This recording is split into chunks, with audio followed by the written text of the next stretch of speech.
Hey friends, quick shout out to our latest Patreon supporters, Julia and Keegan. They joined the Future Hindsight Civics Club. For only $6 a month, you can gain access to member-only Civics Club info from our guests on how you can get active in political engagement. You'll get early access to our episodes, ad-free, and extended versions of our interviews. Go to patreon.com/futurehindsight right now and join. Thank you for supporting the show.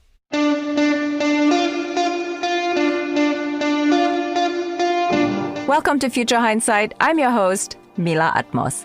Each week, I speak with citizen changemakers who spark civic engagement in our society. Our guests today are Theda Skocpol and Caroline Tervo.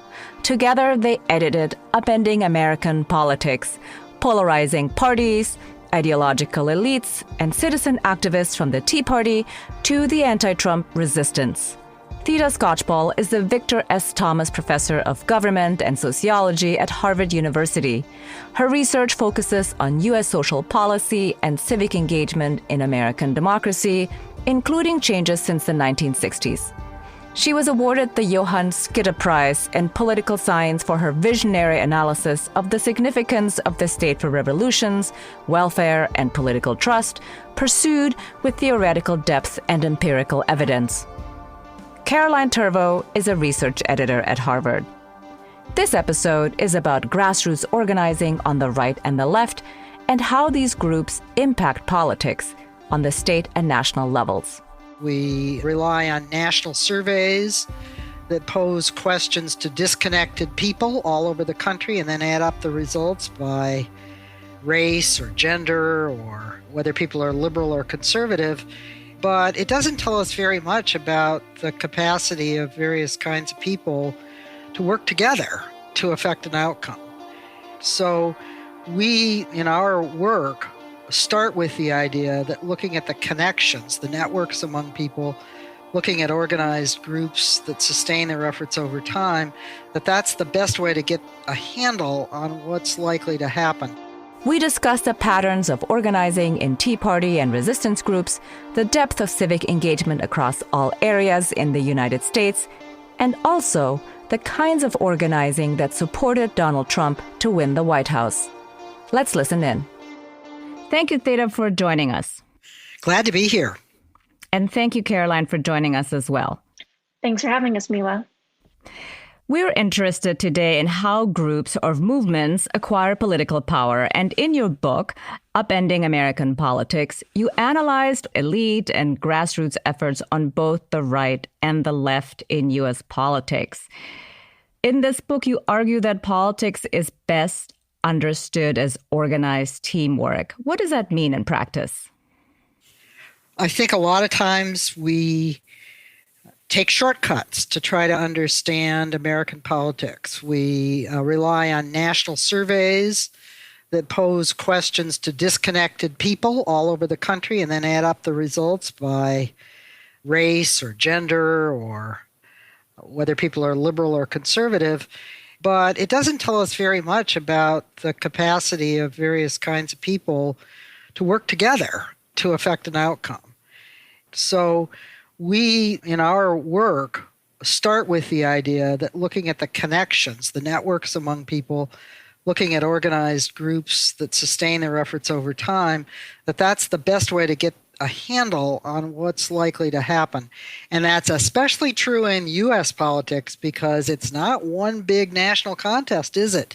It's a state-by-state contest, and the president can win office even if he falls millions of votes short if he gets a few thousand extra in particular states. I think what readers would be maybe pleasantly surprised to find in this book is that we both pay attention to national trends and developments in particular states that happen against the backdrop of national trends and also themselves drive certain national trends. I am a native North Carolinian, and the research for the chapter on North Carolina is in part a product of travels that I did across the state for several weeks. I really enjoy telling the story of one trip that I took out to Western North Carolina, which is a pretty rural place, My chapter looks both at Tea Party networks that have been in existence since 2009 and at new resistance group networks that have popped up since the November 2016 election. One of my favorite anecdotes is that the local Tea Party likes to meet at IHOP. So I came from the Tea Party meeting at IHOP and drove across the street to go to the craft brewery where the local resist group was writing postcards to their Republican senators. I actually got to speak with some of these activists in their group meetings with their communities and hear both about their activity and how they were thinking about American politics. And to have the contrast in the same community was incredibly interesting. So what did you discover then from one meeting to the other in terms of the qualitative feel of who's there and what they're trying to achieve? It's a good question. Many of those local activists in 2009 got engaged responding to national politics, but they really sunk their teeth into local level activity. People decided to attend county commissioner meetings. They wanted to find out who represented them in Congress, get organized, make sure that they were running candidates for office, cause trouble even with the local Republican Party who was already in office and doing things if the Tea Parties weren't happy with that. So there was a great deal of self-education and involvement, really an eagerness to understand local and state politics and what's going on. And it was very interesting for me in 2017 to hear from Tea Partiers who were still active and still causing problems for the local Republicans, and to see how local resist groups have formed and do similar activities, but also different activities. So many of the resist groups that we study sort of sprung up after the November 2016 election when groups of people got together and decided that they also needed to do more political activity than whatever they'd been doing prior to November 2016. And very similarly, these new resistors decided to self-educate, get involved in both national politics and writing letters to Congress, but also get involved in local politics, start running people even for very local offices and trying to generate political knowledge and understanding of those findings. And you really see the impact of this local group activity on both elections, where new energy was driving interest and turnout and attention to politics at all levels. I want to add to the comment about visiting with liberal anti-Trump resistance groups and still convening Tea Parties in the same day. I've had that experience too. And they are similar in many of the ways Caroline discussed, but there's a kind of ritual difference. Tea Parties almost always start with everybody standing up to do the Pledge of Allegiance and maybe with a prayer. Resistance meetings are a little bit more like the convening of a college or organizing session. People just come in, greet one another, and then get down to work.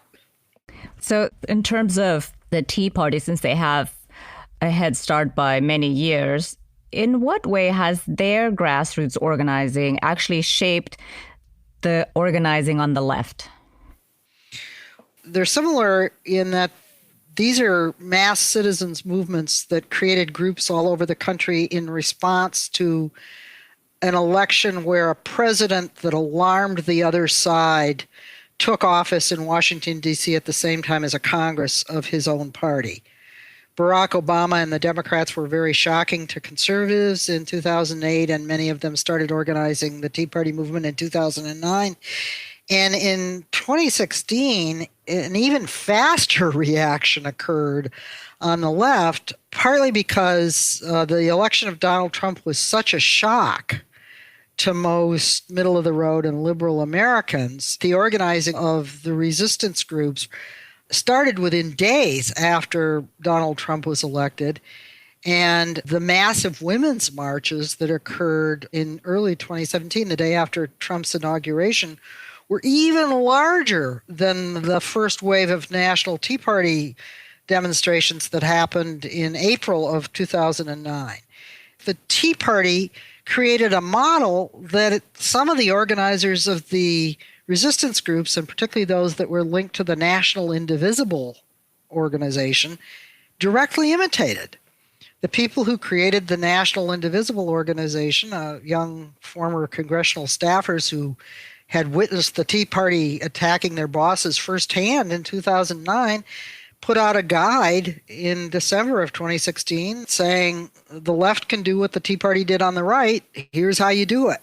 So when a movement that resembles an earlier one happens second, there's a certain amount of learning that occurs in imitation. And one of the things that we do in our research is look at those fascinating kind of ways in which these movements learn from one another and imitate one another.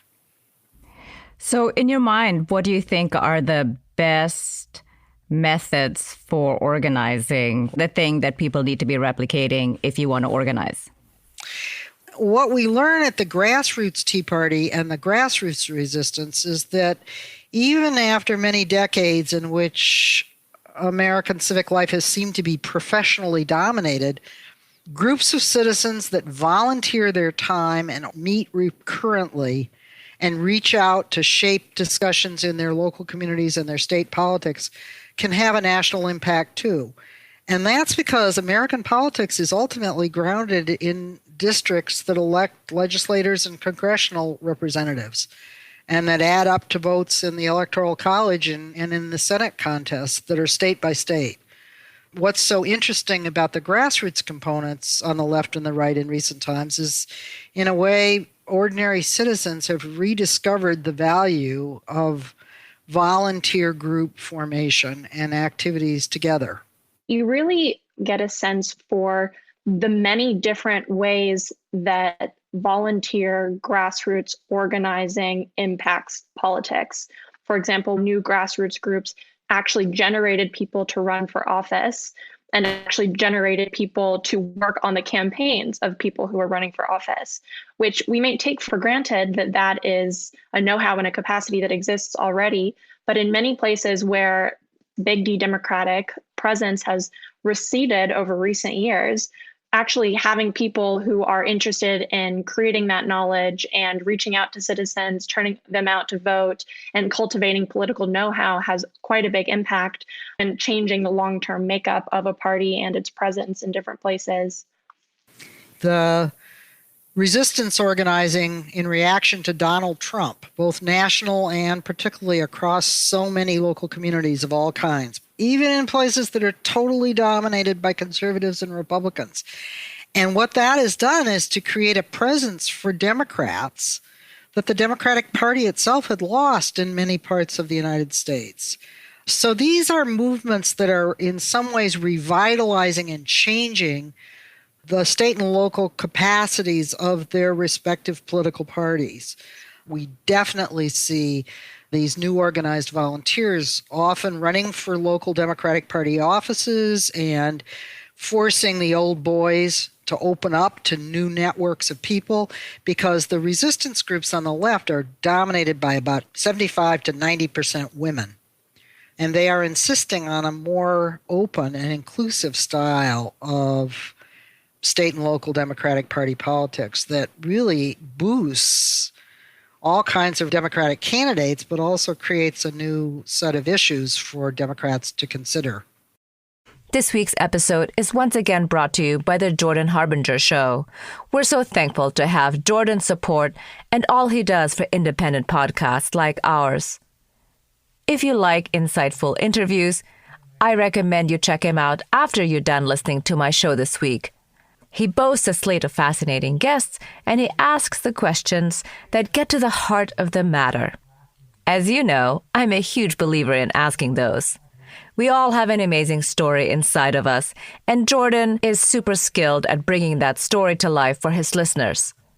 Last week, he sat down with a former undercover police officer who worked to bring down the mafia from the inside. It's a thrilling interview that goes well beyond a true crime drama. If you like Future Hindsight, I think you'll like the Jordan Harbinger Show too. Search for the Jordan Harbinger Show on Apple Podcasts, Spotify, or wherever you listen to podcasts. You can also find the show at jordanharbinger.com.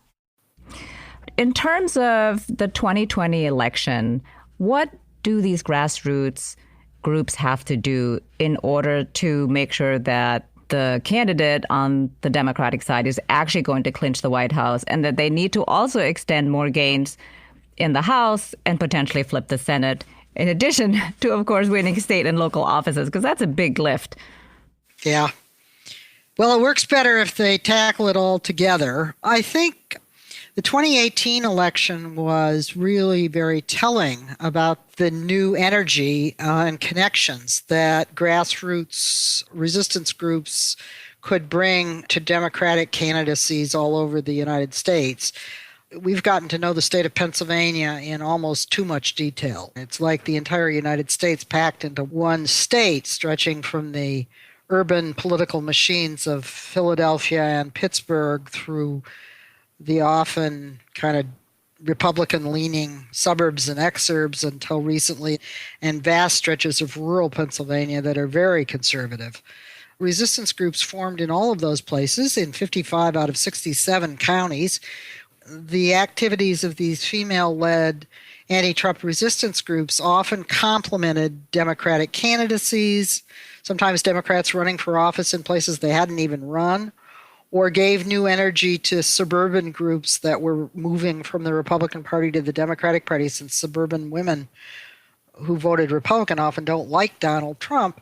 So they boosted turnout almost everywhere for Democratic candidates. And even in places where those Democratic candidates didn't win, these groups could be the key, not just to electing down ballot candidates, but boosting the margins for, say, Joe Biden against Donald Trump, and making all the difference in a victory for the Democratic candidate in that crucial swing state.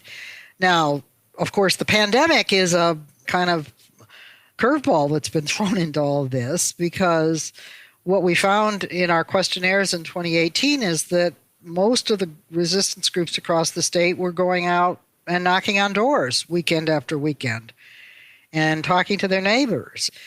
That knocking on doors is not going to be happening to the same degree, if at all, going into November 2020. So what we're watching now is many of these groups make use of their combination of Facebook pages and pre-existing social connections to set up phone trees or other ways of contacting people in their areas to ask them what they need during the pandemic, remind them to register to vote, remind them to write for an absentee ballot. The bottom line would be that networks matter, and they may matter in new ways in the pandemic period.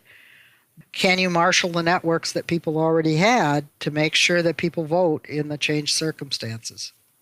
We follow a few groups in some of the key places, and there really is no strict divorce between political work and aid effort. A lot of community groups who ostensibly exist for political action and political activity for progressive causes pivoted rather quickly, we find, to mutual aid networks, trying to touch base with neighbors, supporting both frontline heroes and first responders, and also local businesses.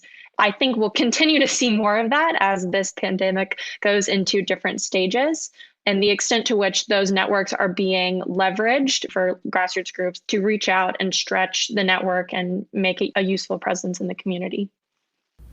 Yeah, that's a good point, because my next question was going to be about organizational support that the right enjoys through, for example, evangelical churches or even membership of the NRA. I was really struck in the chapter about the organizational support that the president had through the Fraternity of Police and the Faith and Freedom Coalition, and how much they did for him, and that is not very widely discussed. What exists on the left of such scale that could drive voter participation in the way that the evangelical churches or the FOP have done? So I think our understanding of Donald Trump's 2016 victory is often a little bit off. We recognize that this was a media impresario who commanded a lot of free television time, and he certainly was and is good at that, and he uses Twitter. But a lot of observers treated his campaign in 2016 as disorganized. But we pushed a little deeper and looked at what events did Donald Trump go to? We all know about his mass rallies. But occasionally he actually went and talked to a group of people that existed all the time.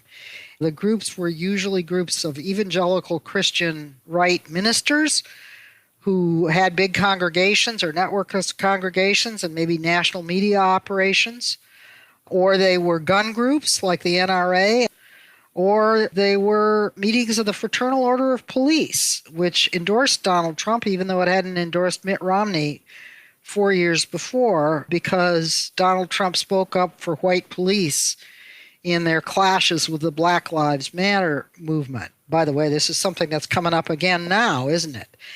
And so what we argued and discovered in that work was that those happened to be very tactically well-chosen networks, because it wasn't just a bunch of talking heads. It was people who are linked to networks that reach right down into community life in most of non-metropolitan, non-liberal America. Police also have lodges all over the country, and one of our contributors looked statistically at where they were and where the memberships were and found that the endorsement of the Fraternal Order of Police probably generated extra votes above and beyond what you would expect for most Republicans. So Donald Trump cultivated those networks as a way to get his message into everyday life and into networks that could encourage people to turn out to vote. And he and the Republican Party have doubled down on that going into this election. That's why you see Donald Trump making a big point of nominating judges that make the gun people and the anti-abortion crowd happy. That's why you will see him standing up to defend police against protesters. He knows that those networks are the key to turning out extra voters in communities that are a minority of Americans but are very likely to turn up at the polls, and whose networks are hard at work now, reaching out to offer aid during the pandemic, to encourage people to reopen their lives, to attend church again, and certainly to vote and to get absentee ballots. They're going to be voting by mail for sure. So does the left have anything like that? Well, I think we're arguing in this book that the erosion and attacks on labor unions have undercut many of the community ties that the left relied on for many decades. We are seeing some new activity among teachers who are a part of organized life on the left almost everywhere. And we're seeing these new resistance groups that are providing some of these connections. And they link up with African American churches, which are still sources of connection and mutual aid in communities of color across the United States. Everywhere we go in non-big city areas, there is always the liberal church in town that in many places people know about and sort of jokingly referred to as the liberal church in town. So there are networks of these kinds that extend on all sides of the political spectrum. It's an ongoing question as to how those networks, like churches, like labor unions, specifically public sector unions like teachers' networks, will grow and change over the course of the coming years. Yeah, and interfaith organizations too. You know, in one North Carolina community I visited, after Donald Trump was elected president, the interfaith efforts stepped up on the sort of moderate side. So you had the few Muslims in town talking more actively with the Jewish leaders and the more liberal Protestants. But the thing that amused me the most was that there were organized atheists in this area of North Carolina where just about everybody goes to church. So they had something to be opposed to. They had spent years, a tiny minority, arguing against religion in public life. After Donald Trump was elected, they decided that they would suspend that cause and make common cause with the liberal Protestants, Muslims, and Jews for the time being in a larger resistance effort. Oh, that's fascinating. If I want to acquire and exert political power as an everyday citizen, what are 2 things that I could be doing? Find out what groups are there in your community or need to be there and either join them or found one. The 3 issues that liberal people everywhere seem to care most about are health care, immigrant rights and protecting immigrants and refugees from attack, and fighting global warming. And I think that One of the things these new resistance efforts are doing is creating more of a grassroots in the global warming fight. It's very much a matter of making this an issue that feels real to people in local communities everywhere. The fact of the matter is that elected representatives are not going to move until they're sure that this is an issue that matters to their local constituents who turn out to vote. If you're interested in getting involved, there's absolutely no time like the present. Everyone should assume that things in their community are up to them. And we've been amazed to find that local people who decided to become citizen activists and get involved after either the 2008 presidential election or the 2016 presidential election in all types of areas, Tea Partiers in big cities and liberal resistors in the tiniest, most rural areas, pretty quickly found like-minded people. And it's pretty interesting to talk to some of those activists about the new connections and new friendships and the social aspect that has helped them find a community and create a community. Yeah, democracy is better if it's done together. And we've found people who've become very close friends out of discovering that they had some shared values that they wanted to work on. We've lived through a half century in American politics in which we've thought we could outsource politics to a bunch of highly paid consultants and people putting together television ads. One of the things that's happening in this highly polarized and highly fraught period, really, in which citizens have mobilized on the right and on the left, is that people are rediscovering that politics is about social activity, things done together. That's going to be very true through this election, even though it's happening in a pandemic that's forcing a lot of isolation. I think we're going to see an extraordinary mobilization on both sides leading into this election, very high turnout. And the reason is because clashing ideas about what America is all about and where it should head as a country are on the ballot this fall, not just in the presidential election, but the Senate election, the congressional elections, state elections. And it's probably one of the most high-stakes elections in all of American history, certainly since the 1860 election.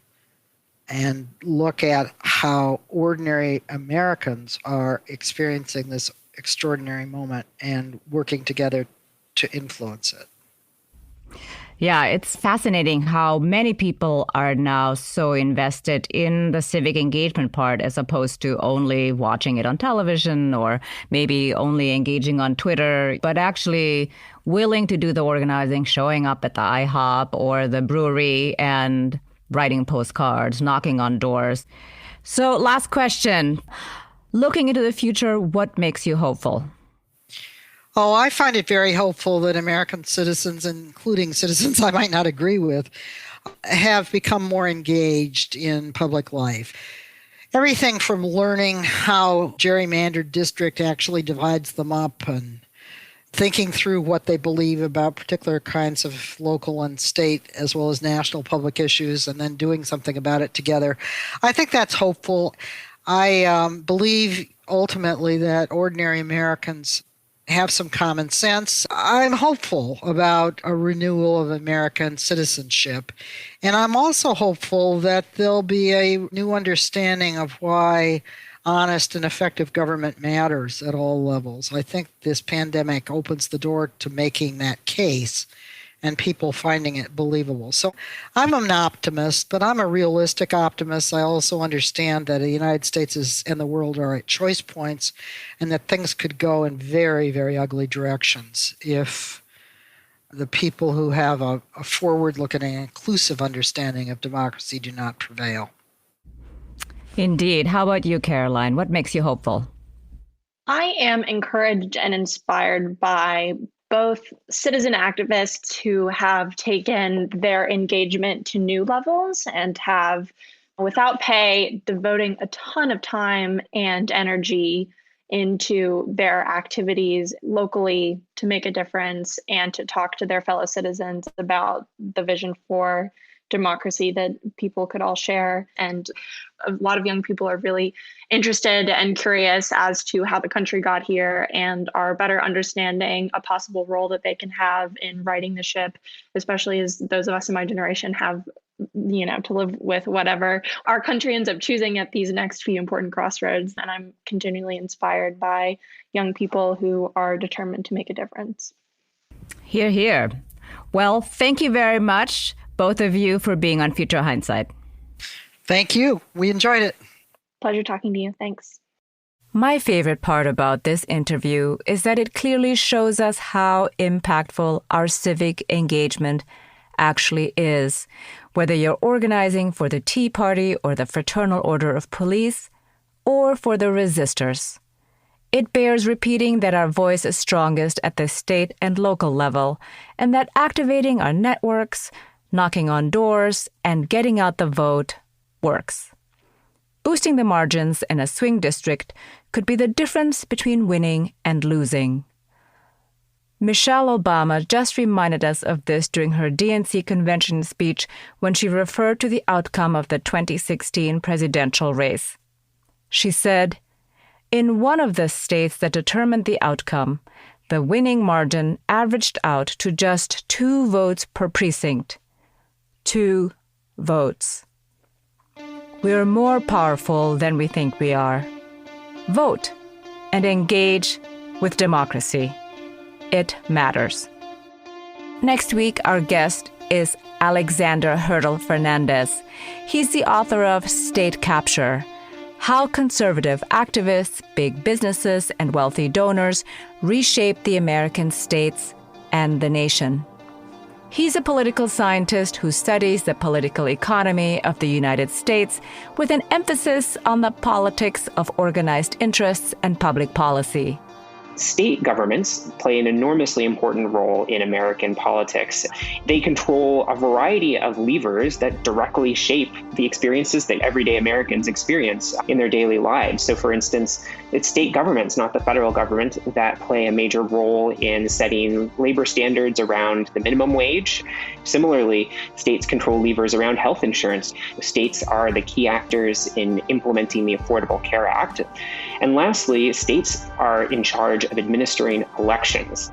We'll be discussing why and how conservatives, and especially the troika of the American Legislative Exchange Council, the State Policy Network, and Americans for Prosperity, have been successful in reshaping the political terrain across U.S. states in recent years. Until next time, stay engaged. I'm Mila Atmos. Hey, Civics Club member, thank you for your generous support of Future Hindsight. Our executive producer is Mila Atmos. The audio producer is Peter Fedak. And the associate producers are Miriam Zumbul and Brooke Sayan. Reach out to us with any questions and comments, and we will speak with you next week.